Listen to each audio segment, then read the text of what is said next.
Set number 3 है। पहला question है, प्रथम प्रथम आंग्ल सिख युद्ध किस समय भारत का गवर्नर कौन था? तो प्रथम आंग्ल सिख युद्ध के समय भारत का गवर्नर था लॉर्ड हार्डिंग। ठीक है, प्रथम आंग्ल सिख युद्ध के समय भारत का गवर्नर था लॉर्ड हार्डिंग। अगला प्रश्न है कि हैलोजन में सबसे अधिक अभिक्रियाशील है, यानी कि हैलोजन में सबसे अधिक अभिक्रियाशील तत्व कौन सा है? ठीक है, तो हैलोजन में सबसे अधिक अभिक्रियाशील है फ्लोरीन। ठीक है, फ्लोरीन। अगला प्रश्न है कि सर्वाधिक जैव विविधता पाई जाती है, तो सर्वाधिक जैव विविधता कहाँ पाई जाती है? तो सर्वाधिक जैव विविधता जो है उष्णकटिबंधीय वर्षा वनों में पाई जाती है। सर्वाधिक जैव विविधता कहाँ पाई जाती है? उष्णकटिबंधीय वर्षा वनों में। ठीक है, उष्णकटिबंधीय वर्षा वनों में सर्वाधिक जैव विविधता पाई जाती है। अगला प्रश्न है कि वर्गीकरण में 5 प्राणियों की संकल्पना किसने दी थी?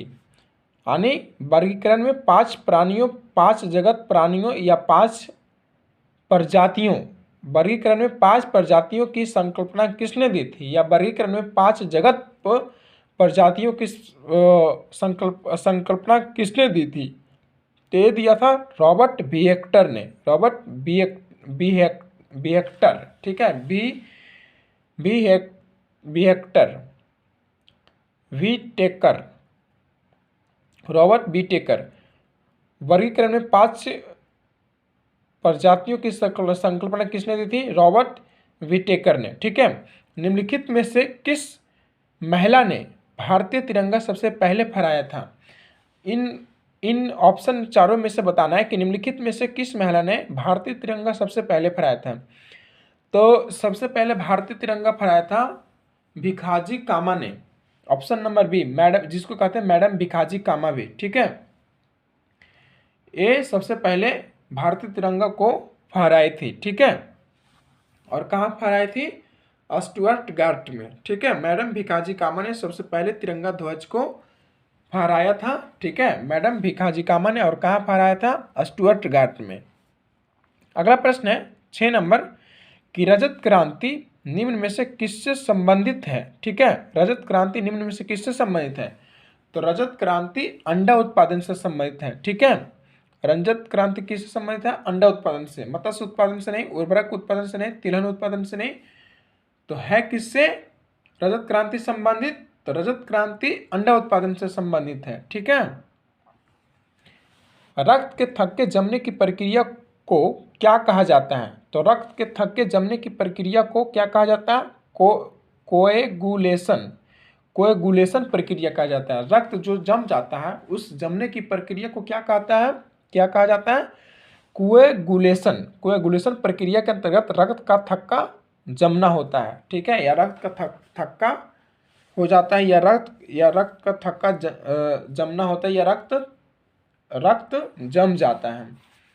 अगला प्रश्न है कि 1905 में सर्वेंट्स ऑफ इंडिया सोसाइटी की स्थापना किसने की थी? तो 1905 में सर्वेंट्स ऑफ इंडिया सोसाइटी की स्थापना जो किए थे वो गोपाल कृष्ण गोखले ने किए थे। ठीक है, गोपाल कृष्ण गोखले ने सर्वेंट्स ऑफ इंडिया सोसाइटी की स्थापना 1905 ईस्वी में किए थे। ठीक है, तो इसका आंसर हो जाएगा option number A is the right answer of this question, Gopal Krishna Gokhale. ठीक है, गोपाल कृष्ण गोखले।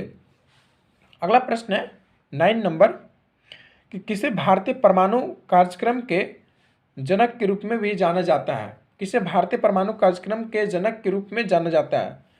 तो जाना जाता है होमी जहांगीर भाभा को। होमी जहांगीर भाभा को भारतीय परमाणु कार्यक्रम के जनक के रूप में जाना जाता है। ठीक है, ऑप्शन नंबर सी होगा उसका आंसर। पल्लव वंश का अंतिम शासक कौन था? तो पल्लव वंश का अंतिम शासक कौन था? पल्लव वंश का अंतिम शासक था अपराजित बर्मन। पल्लव वंश का अंतिम शासक कौन था? अपराजित बर्मन था। ठीक है, अगला प्रश्न है कि रूपांतरित चट्टानों की उत्पत्ति किस चट्टानों से होती है? यहाँ पर किस से खाली स्थान लिखा हुआ है कि रूपांतरित चट्टानों की उत्पत्ति खाली स्थान चट्टानों से होती है, यानी किस चट्टानों से होती है? तो रूपांतरित चट्टानों की उत्पत्ति आग्नेय तथा तलछट्टी दोनों चट्टानों से होती है। रूपांतरित चट्टानों की उत्पत्ति किससे होती है? आग्नेय तथा तलछट्टी चट्टानों दोनों से होती है। अगला प्रश्न है कि निम्न मिश्र धातुओं में से किसमें तांबे की मात्रा अधिकतम होती है। निम्न मिश्र धातु सभी मिश्र धातु, तो इनमें से किसमें तांबे की अधिकतम मात्रा होती है। तो कांसा में तांबे की अधिकतम मात्रा होती है। ठीक है। अगला प्रश्न है साहू एवं ताराबाई के बीच खेड़ा का युद्ध कब हुआ था। साहू एवं ताराबाई के बीच खेड़ा का युद्ध कब हुआ था। यह हुआ था अक्टूबर 1707 ईस्वी में। साहू खेड़ा का युद्ध किसके बीच हुआ था। साहू एवं ताराबाई के बीच, और यह युद्ध हुआ था अक्टूबर 1707 ईस्वी में। ठीक है।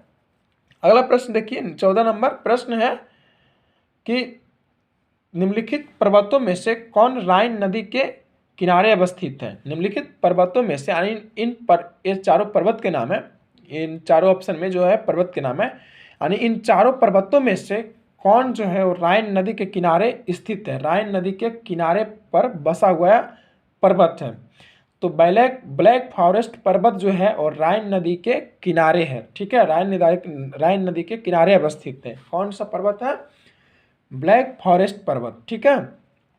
अगला प्रश्न देखिए 15 नंबर कि निम्न में से किसके शासनकाल में मुगल सेना में सर्वाधिक हिंदू सेनापति था। यानी कौन से मुगल शासक या मुगल बादशाह के शासनकाल में सर्वाधिक हिंदू सेनापति था।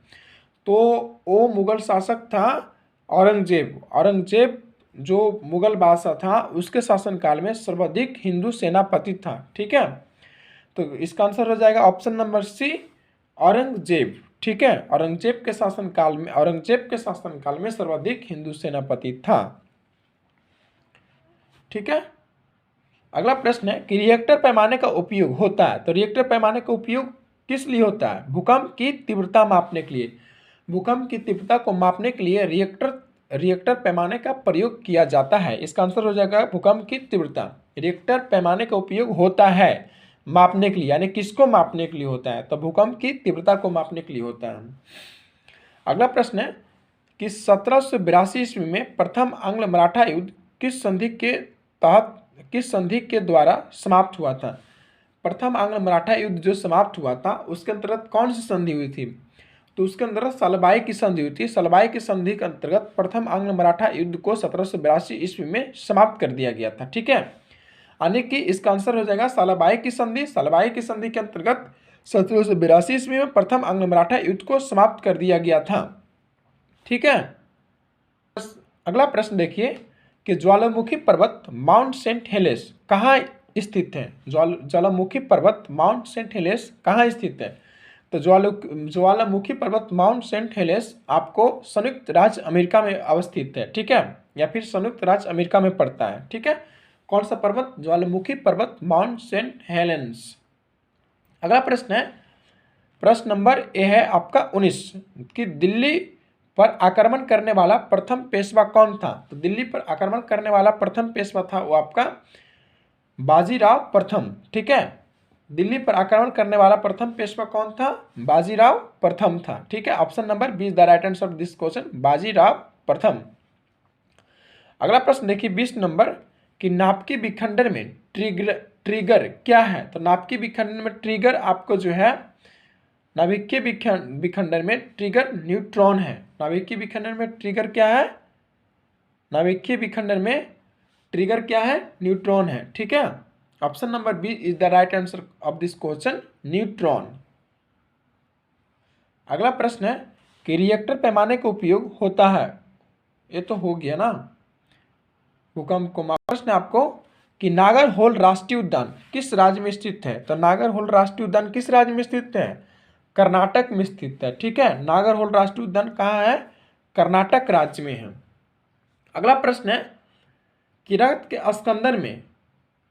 के स्कंदन में कौन सा विटामिन सहायक होता है। तो रक्त के स्कंदन में कौन सा विटामिन सहायक होता है, विटामिन के सहायक होता है। ठीक है। रक्त के स्कंदन में कौन सा विटामिन सहायक होता है, विटामिन के। अगला प्रश्न है 23 नंबर कि सूरत किस नदी के किनारे अवस्थित है। ठीक है। सूरत किस नदी के किनारे अवस्थित है। तो सूरत आपको ताप्ती नदी के किनारे अवस्थित है, ताप्ती नदी। Option number B is the right answer of this question. Tapti नदी, ठीक है। सूरत किस नदी के किनारे अवस्थित है?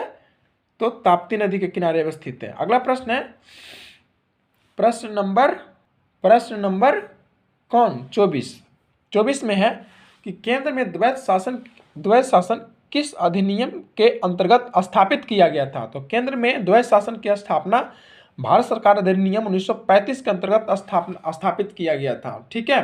केंद्र में द्वैध शासन की स्थापना किस अधिनियम का अंतर्गत स्थापित किया था? तो भारत सरकार अधिनियम 1935। अगला प्रश्न है 25 नंबर की सरदार सरोवर परियोजना किस नदी पर स्थित है? तो सरदार सरोवर परियोजना आपको नर्मदा नदी पर अवस्थित है। सरदार सरोवर परियोजना किस नदी पर अवस्थित है? नर्मदा नदी पर।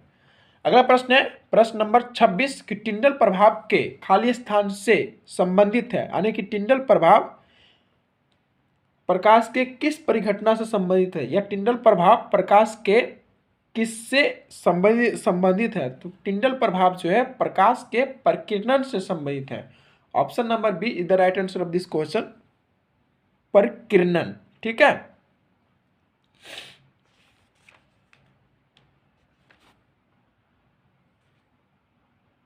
सत्ताईस होगा कि भारतीय संघवाद किस देश की पद्धति पर आधारित है? भारतीय संघवाद जो है वो किस देश के संविधान से लिया गया है? भारतीय संघवाद किस देश की पद्धति पर आधारित है? तो भारतीय संघवाद जो है आपके कनाडा की पद्धति पर आधारित है, ठीक है।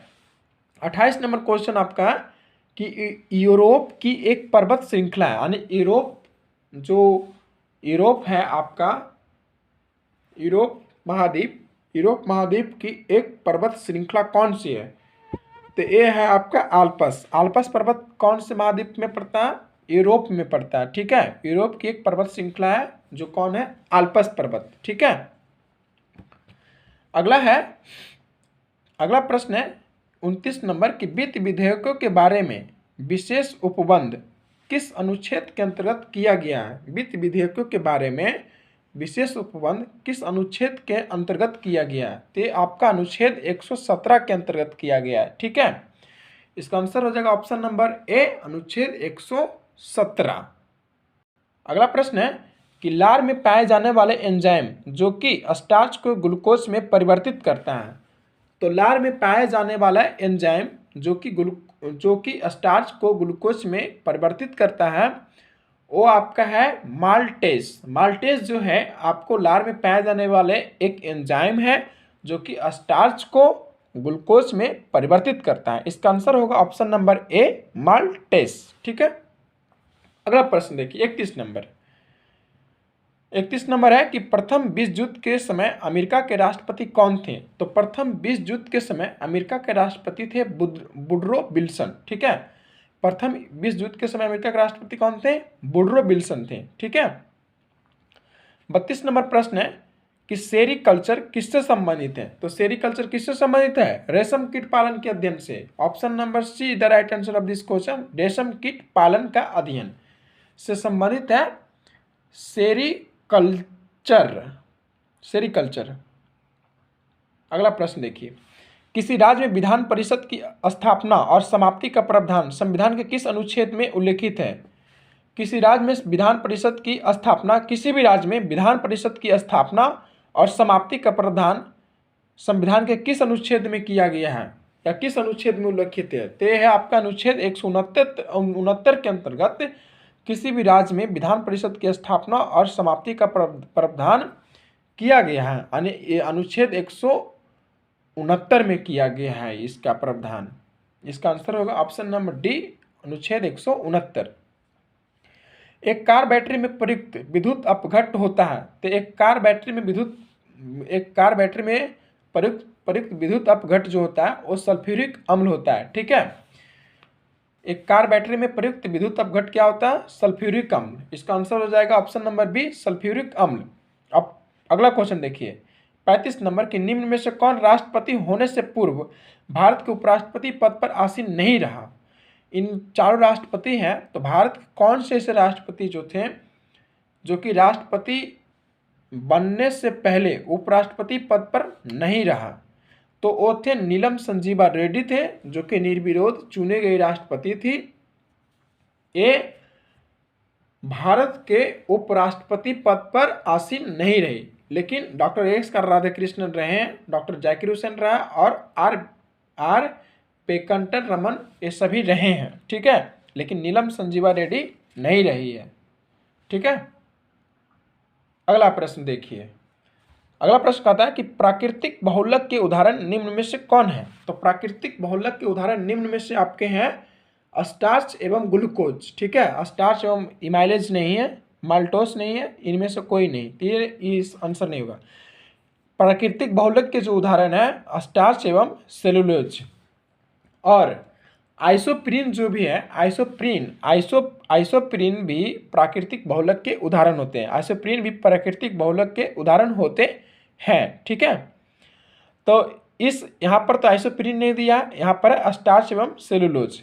तो प्राकृतिक बहुलक के उदाहरण निम्न में से कौन है, निम्न में से यानी इन चारों में से कौन है, तो इन चारों में से है स्टार्च एवं सेलुलोज। स्टार्च एवं सेलुलोज जो है प्राकृतिक बहुलक के उदाहरण है।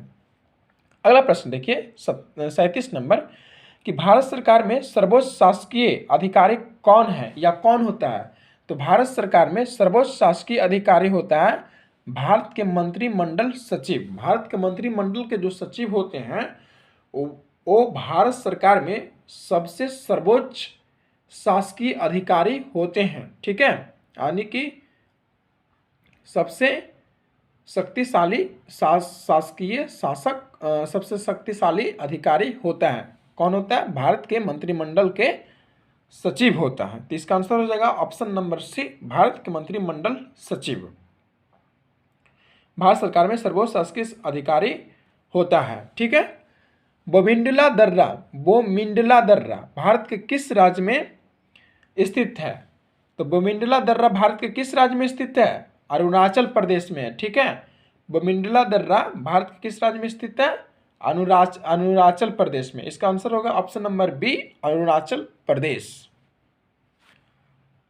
देखिए 39 नंबर प्रश्न है कि 39 नंबर प्रश्न में दिया गया है, कहता है कि 39 नंबर प्रश्न में है दिया गया है भारतीय संविधान का कौन सा अनुच्छेद संसद के राज्य सूची के विषय पर कानून बनाने के लिए शक्ति प्रदान करता है। भारतीय संविधान का कौन सा अनुच्छेद जो है वो संसद को, ठीक है, हमारे भारतीय संसद को राज्य सूची के विषय पर कानून बनाने के लिए शक्ति प्रदान करता है। तो है आपका अनुच्छेद 249 जो है, 249 भारतीय संसद को राज्य सूची के विषय पर कानून बनाने का अधिकार देता है। वो कौन सा अनुच्छेद देता है, अनुच्छेद 249। ठीक है, इसका आंसर होगा ऑप्शन नंबर डी, अनुच्छेद 249। अगला प्रश्न है 40 नंबर कि अलकनंदा एवं भागीरथी का संगम स्थल को क्या कहा जाता है। तो अलकनंदा एवं भागीरथी का संगम स्थल को देवप्रयाग कहा जाता है। ठीक है, option number A is the right answer of this question, Devprayag. Alaknanda एवं भागीरथी का संगम स्थल को कहा जाता है। अगला प्रश्न है 41 नंबर प्रश्न है कि 14वें वित्त आयोग का अध्यक्ष निम्नलिखित में से कौन था या कौन थे। तो 14वें वित्त आयोग के अध्यक्ष निम्न में से यानी इन चारों में से जो थे वो थे वाई बी रेड्डी। 14वें वित्त आयोग के अध्यक्ष कौन थे, 14वें वित्त आयोग के अध्यक्ष कौन थे, वाई बी रेड्डी, यानी कि option number C is the right answer of this question, Y B Reddy, जो कि 14वें वित्त आयोग के अध्यक्ष थे। अगला प्रश्न देखिए, इटाई रोग किसके दीर्घकालीन विषाक्त से होता है। तो इटाई रोग जो है कैडमियम के विषाक्त के कारण से हो जाता है। ठीक है, कैडमियम के सर्वाधिक शरीर में विषाक्त के कारण यानी सर्वाधिक कैडमियम हो जाने के कारण मानव में यानी इंसानों में इटाई रोग हो जाता है। ठीक है, इटाई रोग किसके दीर्घकालीन विषाक्त से होता है, तो कैडमियम के कारण होता है। ऑप्शन नंबर सी, कैडमियम के कारण इटाई रोग होता है। अगला प्रश्न है कि भारत में पुर्तगाली सत्ता की वास्तविक नींव रखने वाले महानतम पुर्तगाली गवर्नर थे, यानी कौन थे। भारत में पुर्तगाली सत्ता की वास्तविक नींव रखने वाले महानतम पुर्तगाली गवर्नर थे, यानी कौन थे। ते थे अलब्रुक एक पुर्तगाली गवर्नर था जो कि भारत में पुर्तगाली सत्ता का वास्तविक नींव को स्थापित किया था, ठीक है, या फिर भारतीय भारतीय पुर्तगाली सत्ता की वास्तविक नींव रखने वाला रखने वाला ए गवर्नर था, ठीक है। अगला प्रश्न देखिए, कहता है कि भारतीय संविधान में तदर्थ न्यायाधीशों की नियुक्ति का प्रावधान है, यानी कि संविधान में तदर्थ न्यायाधीशों की नियुक्ति का प्रावधान है, वो किससे है? तो सर्वोच्च न्यायालय में है। सर्वोच्च न्यायालय में ऐसा प्रावधान किया गया है कि भारतीय संविधान में तदर्थ न्यायाधीशों की नियुक्ति का प्रावधान किया गया। वो कहाँ किया गया? सर्वोच्च न्यायालय में किया गया, ठीक है। प्रश्न नंबर 45 कहता है, मानव शरीर के भीतरी भाग में रोगों की पहचान की जाती है, यानी किसके द्वारा मानव शरीर के भीतरी भागों में रोगों की पहचान की जाती है? तो एंडोस्कोप के द्वारा मानव शरीर के भीतरी भागों में रोगों की पहचान की जाती है, ठीक है। इसका आंसर होगा एंडोस्कोप। एंडोस्कोप के द्वारा मानव शरीर के भीतरी भागों में रोगों की पहचान की जाती है, ठीक है। अगला प्रश्न देखिए 46 नंबर कि अंग्रेजों द्वारा कलकत्ता में निर्मित दुर्ग का नाम क्या है? अंग्रेजों द्वारा कलकत्ता में निर्मित दुर्ग का नाम क्या है? तो है फोर्ट विलियम। फोर्ट विलियम जो है अंग्रेजों द्वारा कलकत्ता में निर्मित एक दुर्ग है, यानी किला का नाम है, ठीक है। फोर्ट विलियम किला। दुर्ग मतलब होता है किला, ठीक है। अगला प्रश्न देखिए 47 नंबर कि निम्नलिखित में से कौन सा कर अप्रत्यक्ष कर का उदाहरण है? तो यह है वस्तु एवं सेवा कर। ये लिखा हुआ है आपके वस्तु एवं सेवा कर। वस्तु एवं सेवा कर जो है आपके अप्रत्यक्ष कर के उदाहरण है, ठीक है। वस्तु एवं सेवा कर जो कि भारतीय संविधान अनुच्छेद 101 के अनुसार ये 2017 में प्रावधान किया गया, ठीक है। और वस्तु एवं सेवा कर को अप्रत्यक्ष कर के अंतर्गत रखा गया, ठीक है। यानी कि वस्तु एवं सेवा कर किसका उदाहरण है? तो अप्रत्यक्ष कर का।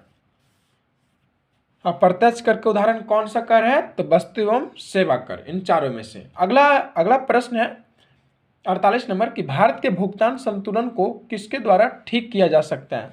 तो भारत के भुगतान संतुलन को किसके द्वारा ठीक किया जा सकता है? उपयुक्त सभी के द्वारा ठीक किया जा सकता है। मुद्रा अवमूल्यन के द्वारा भी, प्रबल निर्यात संवर्धन के द्वारा भी, आयात प्रतिस्थापन के द्वारा भी, ठीक है। इन सभी के द्वारा भारत के भुगतान संतुलन को ठीक किया जा सकता है। अगला प्रश्न है 49 नंबर प्रश्न आपका है कि ट्रांजिस्टर के किस में होने की अधिकांशतः संभावना होती है? तो ट्रांजिस्टर के किस में होने की अधिकांशतः संभावना होती है? तो ट्रांजिस्टर की अधिकांशतः संभावना होती है श्रव्य उपकरण में होने की अधिकांशतः संभावना होती है, ठीक है। तो इसका आंसर हो जाएगा श्रव्य उपकरण। अगला प्रश्न है 50 नंबर है कि किस सुल्तान ने अपनी राजधानी को दिल्ली से दौलताबाद में बदला था? किस सुल्तान ने अपनी राजधानी को दिल्ली से दौलताबाद में बदला था? तो वो था मोहम्मद तुगलक ने अपनी राजधानी को दिल्ली से दौलताबाद बदला था, ठीक है। इसका आंसर हो जाएगा option number B, Mohammad Tughlaq, ठीक है।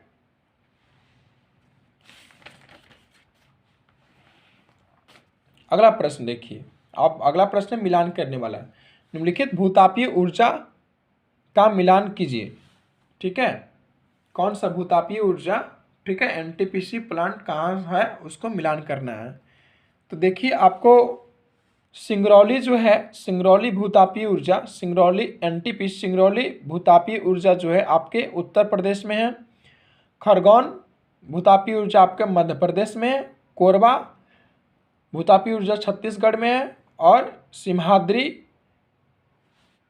भूतापीय ऊर्जा जो है आपका आंध्र प्रदेश में है, ठीक है। ओके, भिलाई या सीपत यह है छत्तीसगढ़ में, काट दिया गया, लेकिन भिलाई और सीपत भी है कहाँ? छत्तीसगढ़ में। भिलाई और सीपत यह छत्तीसगढ़ में, और सिमाद्री है आपका आंध्र प्रदेश में। ठीक है, यहाँ पर देखिए सिमाद्री है, तो सिमाद्री है कहाँ, आंध्र प्रदेश में। आंसर हो जाएगा ए के 3, बी के 1, सी के 2 और डी के 4। ठीक है, अगला प्रश्न है कि सिंधु सभ्यता संबंधित है, तो सिंधु सभ्यता किससे संबंधित है, आदि ऐतिहासिक युग से संबंधित है। ऑप्शन नंबर बी, आदि ऐतिहासिक युग, आदि ऐतिहासिक युग से सिंधु सभ्यता संबंधित है। सिंधु सभ्यता संबंधित किससे है, आदि ऐतिहासिक युग से। अगला प्रश्न देखिए, ये प्रश्न नंबर आपका है क्वेश्चन नंबर 53। 53 क्वेश्चन नंबर में कहता है कि भारत के संविधान में भारत को किस रूप में वर्णित किया गया है। तो भारत के संविधान में भारत को राज्यों के संघ के रूप में वर्णित किया गया है। ठीक है, भारत के संविधान में भारत को किस रूप में वर्णित किया गया, राज्यों के संघ के रूप में। अगला प्रश्न देखिए कि कोशिका में राइबोसोम का मुख्य कार्य क्या है। तो कोशिका में राइबोसोम का मुख्य कार्य है प्रोटीन संश्लेषण या प्रोटीन का संश्लेषण।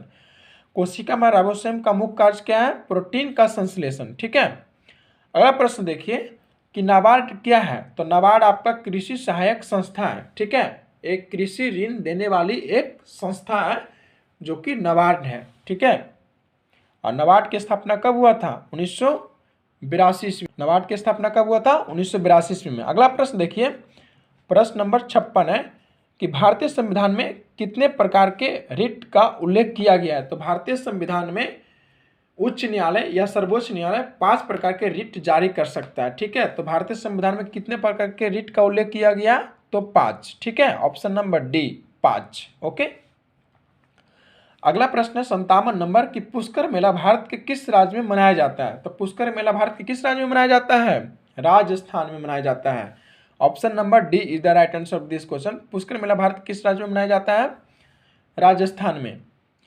मयूर सिंहासन पर बैठने वाला अंतिम मुगल बादशाह कौन था। तो मयूर सिंहासन पर बैठने वाला अंतिम मुगल बादशाह था आपका कौन, मोहम्मद शाह था। ठीक है, यह है 58 नंबर क्वेश्चन। मयूर सिंहासन पर बैठने वाला अंतिम मुगल सम्राट या मुगल बादशाह कौन था, मुगल सम्राट कौन था, तो मोहम्मद शाह था। मुगल बादशाह मोहम्मद शाह मयूर सिंहासन पर बैठने वाला अंतिम मुगल बादशाह था। ठीक है, अगला प्रश्न देखिए, कौन सा हार्मोन रक्त में शर्करा की मात्रा नियंत्रित करता है। कौन सा हार्मोन रक्त में शर्करा की मात्रा नियंत्रित करता है, तो है आपका इंसुलिन। इंसुलिन जो है रक्त का एक ऐसी मात्रा है, इंसुलिन एक ऐसी हार्मोन है जो रक्त में शर्करा की मात्रा को नियंत्रित करता है। ठीक है, तो इसका आंसर हो जाएगा इंसुलिन। कौन सा हार्मोन रक्त में शर्करा की मात्रा को नियंत्रित करता है, तो है इंसुलिन। ठीक है, option number D is the right answer of this question. अगला प्रश्न 60 नंबर प्रश्न देखिए, केंद्रीय तंबाकू अनुसंधान केंद्र का मुख्यालय कहाँ है। तो केंद्रीय तंबाकू अनुसंधान केंद्र का मुख्यालय आपका है राजमुंद्री। ठीक है, राजमुंद्री में केंद्रीय तंबाकू अनुसंधान केंद्र का मुख्यालय है। ठीक है, इसका आंसर हो जाएगा ऑप्शन नंबर ए राजमुंद्री। पाखुपीला किस राज्य की लोक नृत्य है। तो पाखुपीला किस राज्य की लोक नृत्य है, मिजोरम की। ये ठीक है, मिजोरम की ये लोक नृत्य है पाखुपीला। ठीक है, पाखुपीला किस शास्त्रीय पाखुपीला किस राज्य की लोक नृत्य है, ते है मिजोरम की। ठीक है, अगला प्रश्न देखिए कि चेना केशव मंदिर कहाँ अवस्थित है। तो चेना केशव मंदिर कहाँ अवस्थित है, बेलूर कर्नाटक में। ठीक है, चेना केशव मंदिर कहाँ अवस्थित है, बेलूर कहाँ पड़ता है, कर्नाटक में। ठीक है, अगला प्रश्न है कि विश्व जनसंख्या दिवस किस दिन मनाया जाता है। तो विश्व जनसंख्या दिवस किस दिन मनाया जाता है, 11 जुलाई को मनाया जाता है। विश्व जनसंख्या दिवस किस दिन मनाया जाता है,